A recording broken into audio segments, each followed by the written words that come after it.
Hi, everybody. Welcome to the Oregon Fan Show, the podcast where we talk to Duck fans and college football experts about the things that make them want to shout.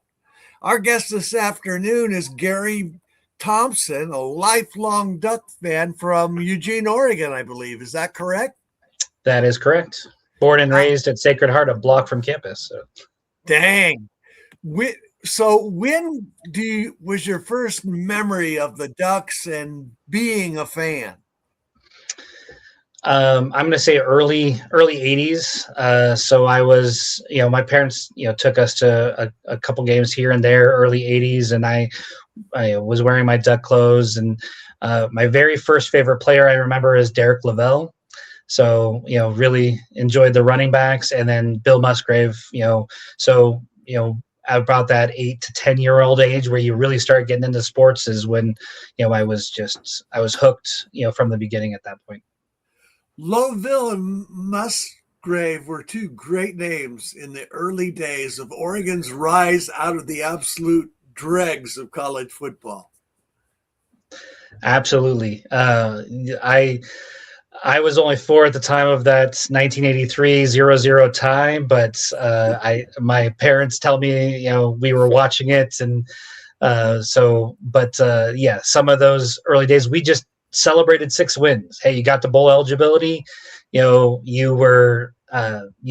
was a good year. Or if before that you didn't get to bowl eligibility, but you beat the Beavers or the Huskies, then you had a good year.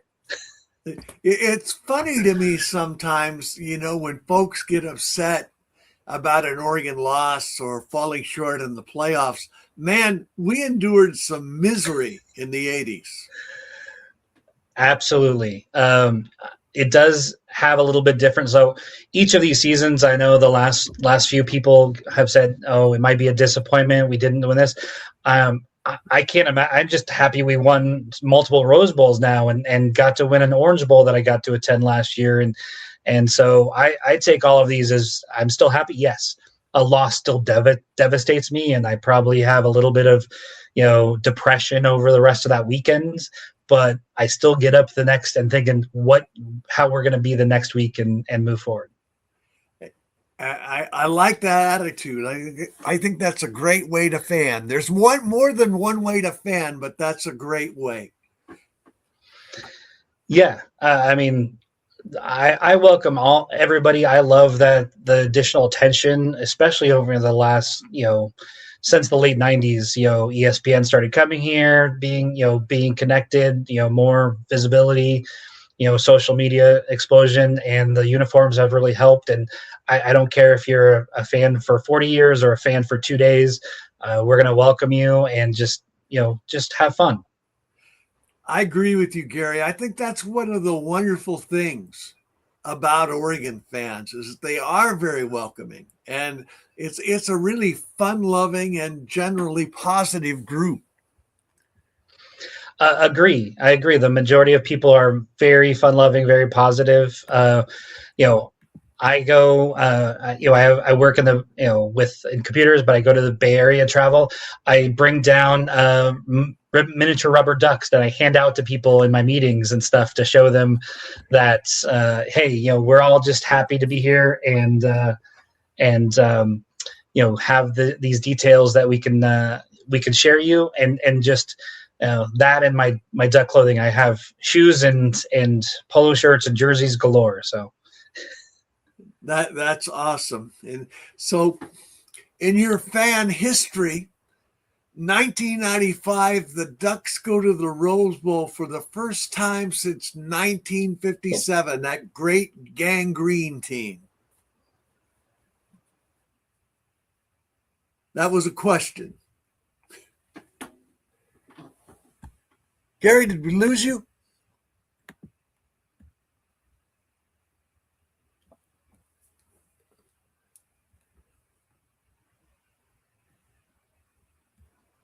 Did I lose you for a second there?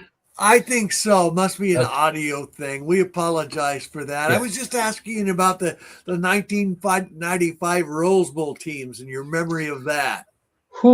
Gang Green.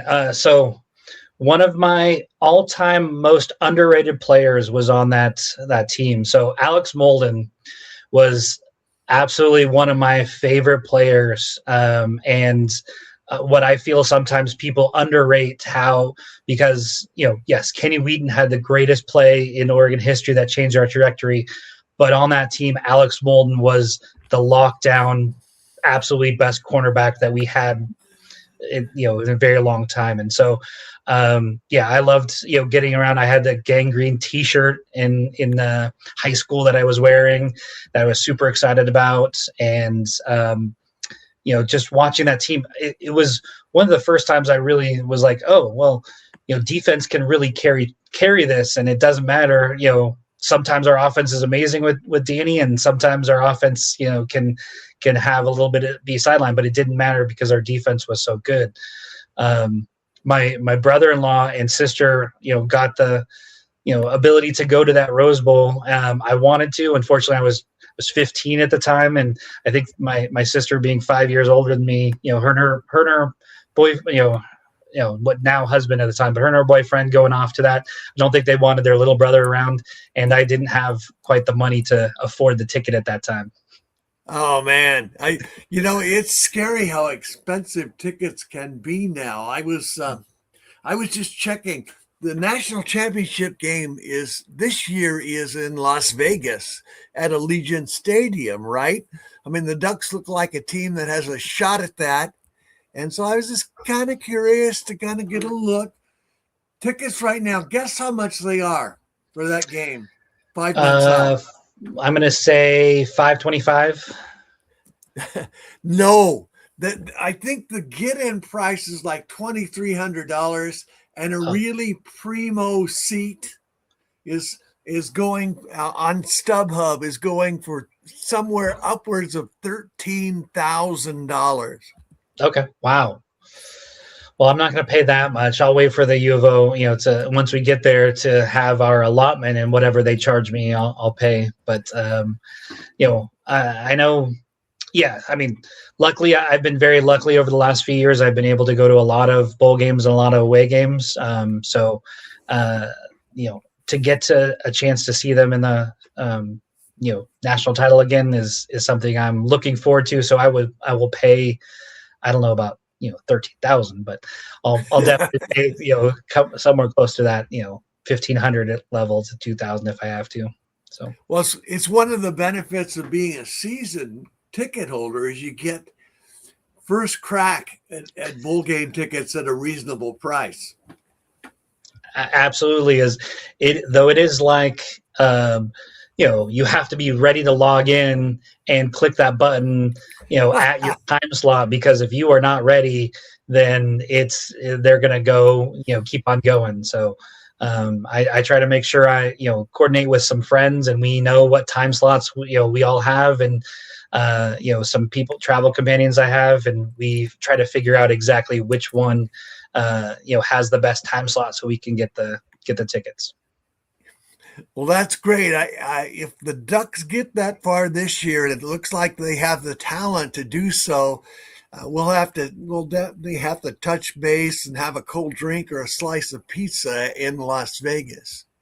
Absolutely. So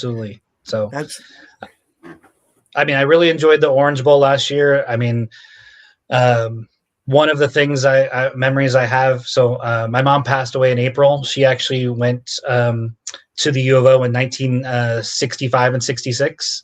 And so part of the love from the university that, I also attended was, that she loved it and stuff. I always remember growing up watching the Orange Bowl parade with her, and just watching the Orange Bowl. She was so excited, the halftime show.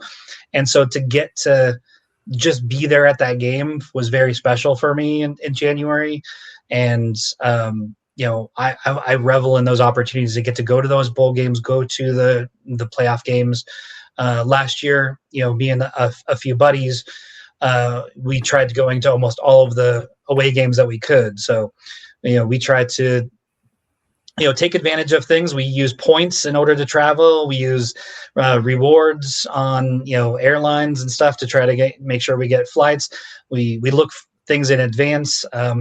one of the craziest things, like in Penn State, I found that somebody was doing a resale ticket that was much cheaper, because I think they were just trying to get rid of it.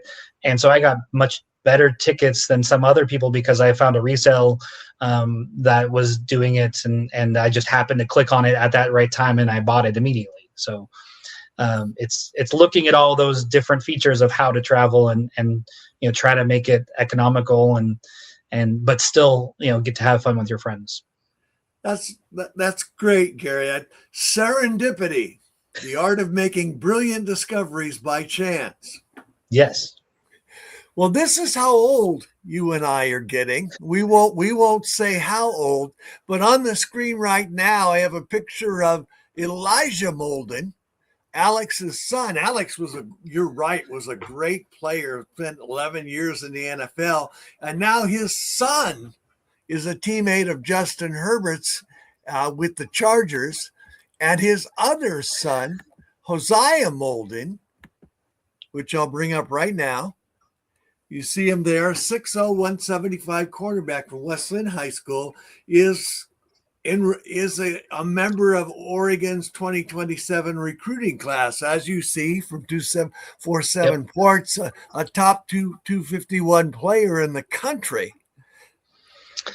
Yeah, I'm super excited by the legacy. I know Elijah, went to the Huskies, and that was hard, seeing that. But I mean, I'm happy that he's reunited with Justin, and we can, forgive him his Husky background there.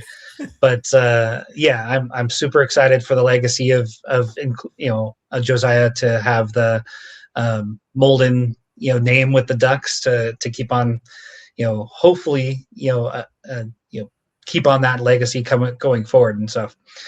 Once they're in here, I love Lanning's philosophy of if you're good enough, then it doesn't matter what year you are. So just get someone. They may be ranked 250, 500, whatever. Just get them on the campus, and who knows what can happen. As well as learning from I'm really excited for Chris Hampton. Like the way he's been getting talent and then developing that talent has been absolutely amazing. Watching Finney last year, for example, was just tremendous. So just seeing some of him breaking down and watching him be able to defend, and his size and length that was an awesome aspect to see. I totally agree. And at the Orange Bowl, you got a firsthand look at really one of the great performances in Oregon secondary history. 2 interceptions and a fumble recovery. He was as young as he was the best player on the field.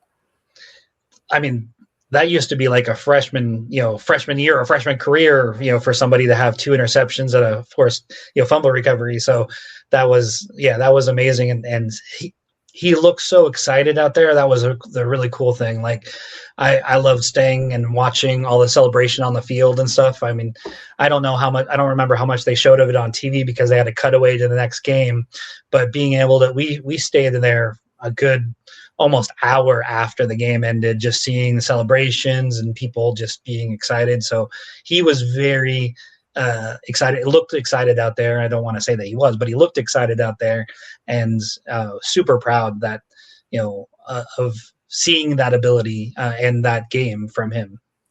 Well, he had a right to be. He definitely, one of the things I've heard about him is he trains and prepares like a pro. His film study, his extra work after practice, and it really showed in that game. That was just a tremendous performance.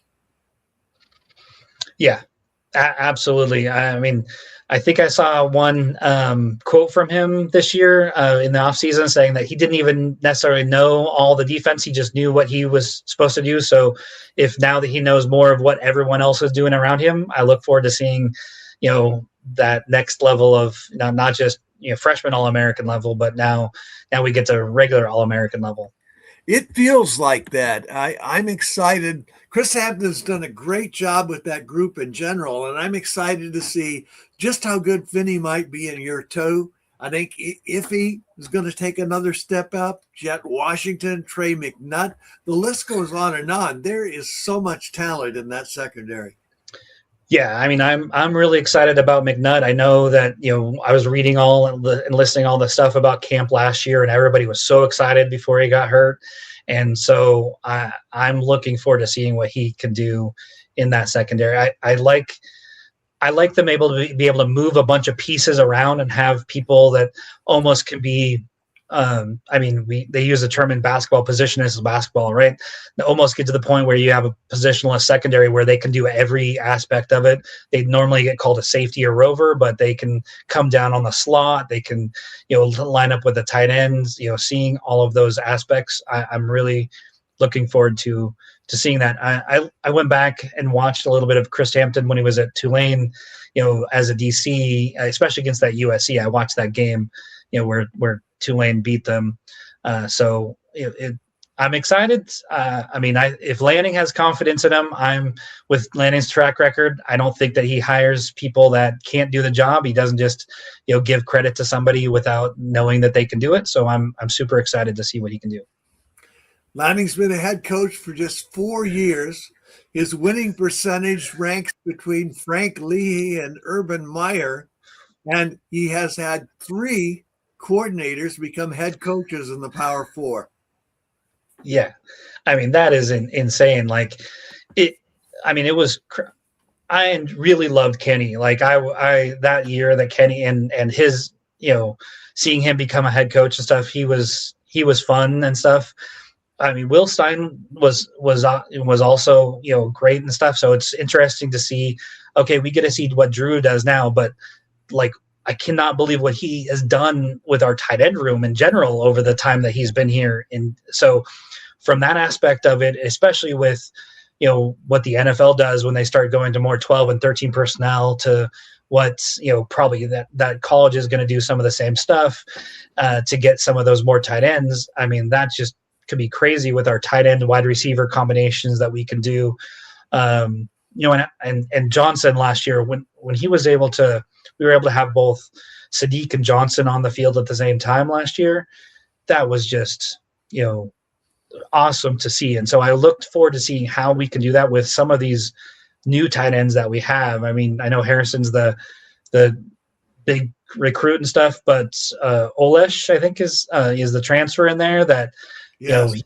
He might really, come on and help in more of an immediate situation, while Harrison, is more the future. Something to watch in September for sure. Well, let's go back to your story just a little bit. Oh, no, you're fine. Are you having a good time? I'm having a great time. I love talking about the Ducks, and I talk. Everybody says I talk a little bit too much in general. Well, this is the place where you can talk about the Ducks as much as you want, and we'd love to have you back sometime. Now, I researched you a little bit, and you were a student at Oregon during the Akili Smith and Joey Harrington years from 1997 to 2001. Yeah. So got to see Akili's last season there, which was so much fun. Like, he was amazing to watch. Like, his footwork, his movements, like it was so much fun to watch. That offense was fun to watch. You never felt like you were out of a game.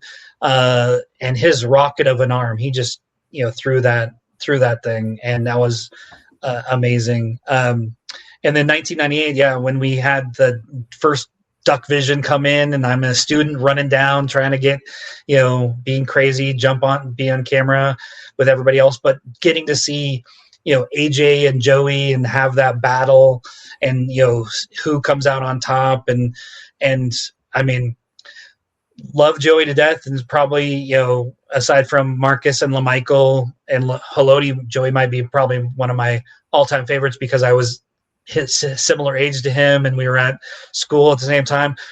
But my cardiac time during that was, Captain Comeback was accurate. Like 3 quarters, that would be like, okay, what's going on? What's happening with this game? And then all of a sudden, boom. Okay, hey, we won. This was great. Great job, Joey.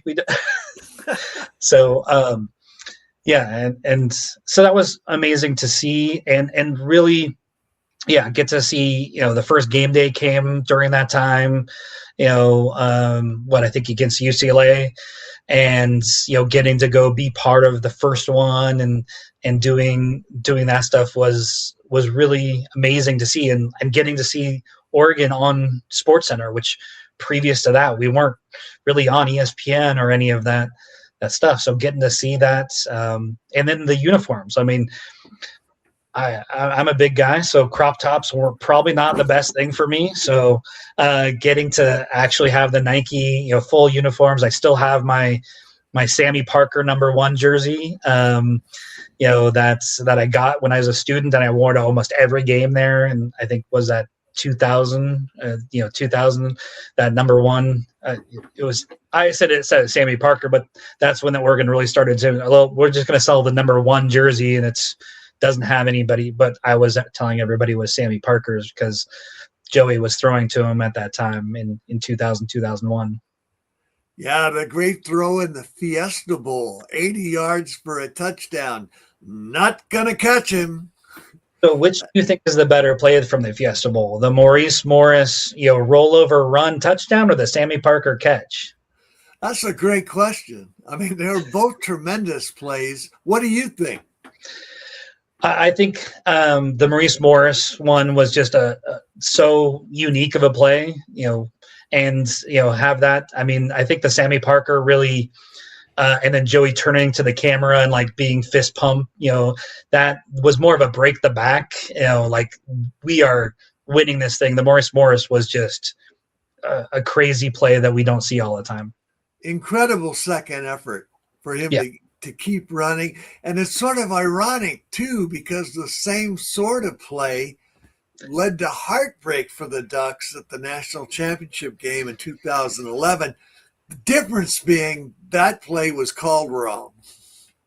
Absolutely. Dyer was down. I know I was up on that, I was up on the, like, whatever the nosebleeds up were in that time, which that is a beautiful stadium, but yeah, Dyer was totally down. It should have been, it still would have been, I think, a first down where he was down at. So, but we wouldn't have been in field goal range for Auburn to just do a chip shot, and they would have still had to get against our defense, which we had Cam's number for most of that game. So it's another in a long series of heartbreaks for Duck fans, and the folks that have supported the program since the bad old days in the 80s deserve a special shout out for enduring all of that stuff. Yeah, I mean, from Dennis Dixon's knee to Dyer being down, to how many receivers can we have injured for the national title against Ohio State or get arrested, I mean, to a touchdown from Zach Ertz that should have been out of bounds. Like, there's so many different things that you can point to that kept us from getting that in the last little bit to get the chip, to get the natty, as Cliff Harris would, coin that he should have copyrighted. I always feel that we're right there, but I'm also not going to be disappointed in the team, even if we don't quite get there. I agree with you. It's been such a great ride, and there have been so many incredibly good memories. And you see the effort and the dedication these guys put in. And if they fall short this year, it won't be because they didn't prepare hard enough, or they didn't want it enough, or they didn't, apply themselves enough. Football is a funny game, and the ball bounces. Yeah, I mean, absolutely. A tip pass here, a fumble here, there, or somebody just steps out of bounds with, having a size, 18 sneaker, might be the way that it goes and stuff like that. Like, go back and look at that Penn State game where Thieneman, got that interception. Like, dude, he jumped super high. Like, we did not think he was going to get there. And, watching that, I was basically at field level, like, oh my gosh, that was an amazing jump, ability to do that. Also, I do credit him because they did run that play earlier in the game, and they actually got the pass to the, I think, tight end at the time. So great job by him recognizing and adjusting to that play. He was a smart player. Yeah. He just had a pro's level of preparation and film study. He saw that play. He knew, he recognized what was happening before it happened. And you were right there at field level. Yeah. Yeah, we were in the end zone of where that was happening at, about 3 rows back. So it was really cool to see. And then, all the a lot of the Duck players after the game came down and, were high-fiving the fans and stuff like that. I have a small little video of that where, they're just coming by and we have our hands out, and so cool that they allow them to do those things and appreciate people that travel. I mean, we just want to see the team perform on the field and have fun. And, it's great when, we get to see that. And it is fun, the level of engagement between Oregon fans and Oregon players. I mean, this is a fan base that really loves its football team and gets to know these guys and appreciate them. Yeah. I mean, completely agree. I mean, had a number of times where they especially at the away games, they come over, shout out they point to the Duck section, wave,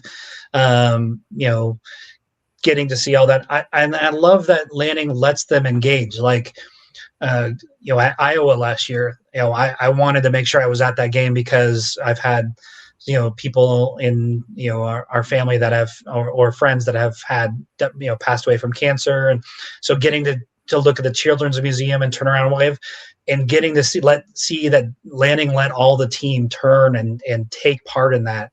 Like, those things are the things that live with you, depending, yes, that game ending was amazing, but those things are impactful things that live with those players and live with the coaches, and to be able to interact and have those things and Lanning, like, not just, lets it happen, but he, recognizes it and tells them to, make sure that enjoy that moment. It doesn't happen all the time. I like the way they honored that tradition and showed respect for the salute to the Children's Hospital. I mean, that was pretty special. Yeah. That was very touching. Definitely. By the way, I have to apologize. I was really remiss. Gary, I'm sorry for your loss. I know losing your parents is a big moment in a person's life. I'm glad that you have all those great memories of her. Yeah, I mean, so I wear this, I don't know, bracelet. So I made up these bracelets for my family and me. We have some others we'll probably give out to people, but it has a heart and a football. And on one side it says, her name was Lil Thompson. So it says it says 2026 for Lil/mom. And then on the backside it says Ducks for Grammy and Oma. So that my kids, called her Oma. My sister's kids called her Grammy. And of course, she was mom to me and Lil to everyone else. So we'll be wearing these bracelets out to the whole season.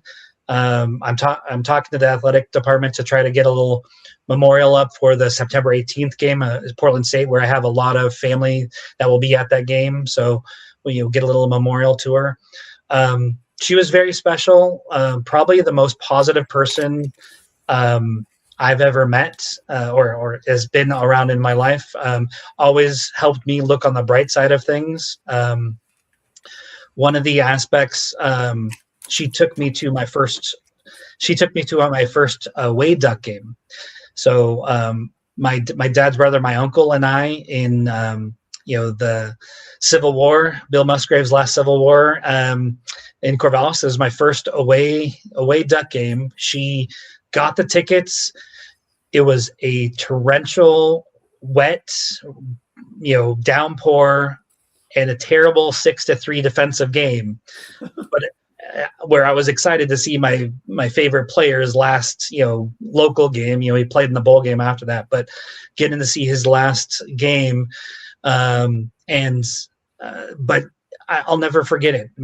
She got, we had, some ponchos, and we had, some, hot dogs, and it just, and my uncle, who then, passed away a few years later after that, just being able to experience that with him and with my mom, I talked about that memory at the funeral service that we had in April for her, of just how much that meant to me. And it probably is part of the reason why I want to attend all these games. Like, it was something early on in me that said, hey, let's, it's an experience. You can watch things all the time on TV, but you don't always get these new experiences. And so to go to the Big House, 2 years ago, to go to Penn State last year, to even Northwestern on the lake. Like, I wanted to make sure to get to Northwestern on the lake because they're going to have a new stadium. That was really cool. Some of the views that we had, where you're seeing the football game, but you also see, like, the Chicago skyline and the lake over there. Super, super cool. Rutgers. Everybody's like, why are you going to Rutgers? I'm like, well, birthplace of college football. Like, you want to see these little tiny aspects and things. And that one, we did a big friend group that we also then went to New York, and my wife went to her first road game there. So those other aspects that you get to bring along. And one of the go ahead, please. I was going to say, and then this year we already have Ohio State booked, and my 8-year-old, who's now finally getting into watching football, he watched James Madison and Texas Tech, and of course Indiana beating Oregon in the Peach Bowl. But he watched all those games looking for me on the TV, but also watching the game. So he was watching the game by in some cases by himself. Other cases he convinced his mom to let him stay up. And so my son and my wife are going to Ohio State with me, this year. So my son will get his first away game, but it's Ohio State. Like, what am I doing here? That's pretty awesome. I mean, that will be an amazing environment. It's fantastic to be a part of the Big Ten and all that history, all of that color, those great stadiums and college towns. I mean, it was really an upgrade for the Ducks. Yeah. Oh, yeah, absolutely. I mean, I've been to most of the Pac-12, cities and stadiums before. And so getting to make that transition, I've been super excited about it. The one aspect that sometimes it takes away is, like, we used to be able to decide on a Friday, oh, okay, I'm going to go to this game, and I could hop in the car and drive there and be there by the time the game starts. Unless it's UCLA, USC, or Washington, you can't really make that short time decision. But you get to go to super cool venues in some bigger cities and some cities that you haven't really seen. I mean, and then in a lot of the cases, they're also close to NFL games. So one of the things that I try to do is, if I'm traveling a plane flight away, can I see a Duck game, and then can I see an NFL game in the same weekends? So I look at those aspects. So, like, Penn State's, after Penn State, my friend and I drove to New York from Penn State and went and saw the Chargers versus the Giants, to see Justin play for the Chargers. And, a year ago after the Michigan game, we went to Cleveland and saw the Chargers versus Cleveland. And then after the Northwestern game, we drove to Indianapolis to see the Broncos versus the Colts. And so we try to link it to where it's an NFL, also NFL Duck. But my buddy that I mostly travel with, he's a Tampa Bay Buck fan, so we'll also go to those. And I'm historically a 49er fan. Growing up here in Pacific Northwest in the 80s, it was the Niners were my team. So, well, one of the fun things about Oregon's success is it's getting to the point where just about every team has an Oregon connection. Players all over the league. Yeah, I mean, absolutely. And then, I love when the NFL players make little, bets with their friends, and they force them to be wearing, some other outfit. I think it was it Buckner who got somebody to wear the duck head, and they had to come to their media session in their duck head. So, which I'm still distraught that Buckner's not a Niner. I still have my, Buckner 49er jersey, by the way. But yeah, seeing those connections that they do, I mean, the Chargers. There's so many of them on with following Justin, and the Chargers and the Broncos. Like those two teams have a bunch of Ducks on them.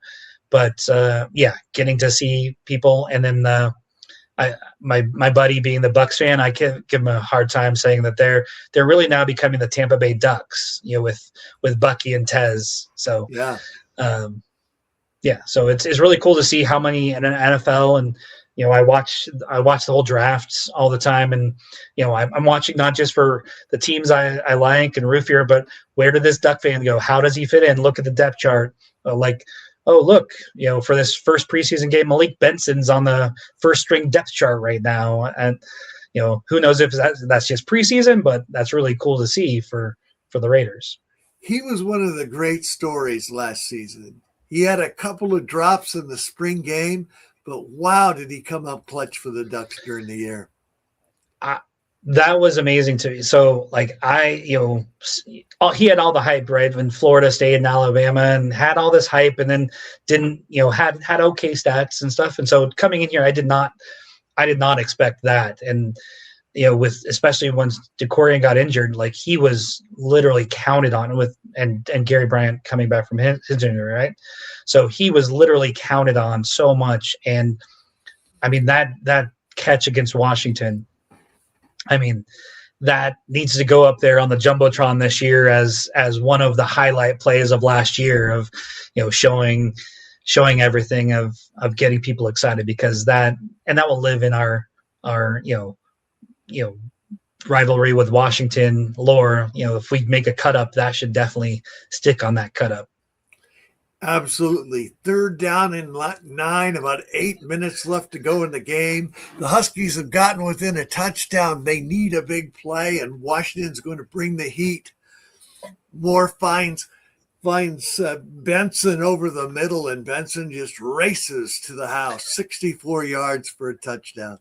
Oh, yeah, such an amazing play. And you were there, am I right? You were in the stands for that one? No, I didn't actually make the Washington. I've been to plenty of Washington games. That was the one game I didn't make. So in the last 2 years, I missed Washington and I missed Wisconsin. Those are the only 2 games I've missed in the last 2 years. That's not very many games to miss. You're right up there with Don Essig in terms of your reliability. Well, Don has been doing it for a very long time and still awesome at it. I mean, I love Don to death. So. Have you met him? I have met Don a couple of times, and his wife a couple of times. Some of the tailgates that they've had at some, especially some of the away games, they've been at a number of those, and so I've had the luckily chance to meet both of them. He's an amazing dude. I think he must be close to his 80s, but he's still got those great pipes. It's iconic. It's iconic. I think somebody filled in for him one time, and I was like, oh, that did not sound right. It is definitely missed. How long have you been a season ticket holder? Since the 2004 season. So I think this is season number 22 or 23. So I had a couple seasons, where after being a student, I bought tickets, or my brother-in-law brought me, or other friends brought me. So I still made it to most of the games, but I missed here and there. One of the games I missed was 2003 Michigan. And so after that, I was like, you know what? I was begging people for tickets and trying to get a ticket, and I couldn't get to that game. So I basically said, okay, I'm buying my season tickets the next season. So 2004, I started off in section 9, one section over from the students, so that I still had that youth and be like, oh yeah, I'm right next to the students.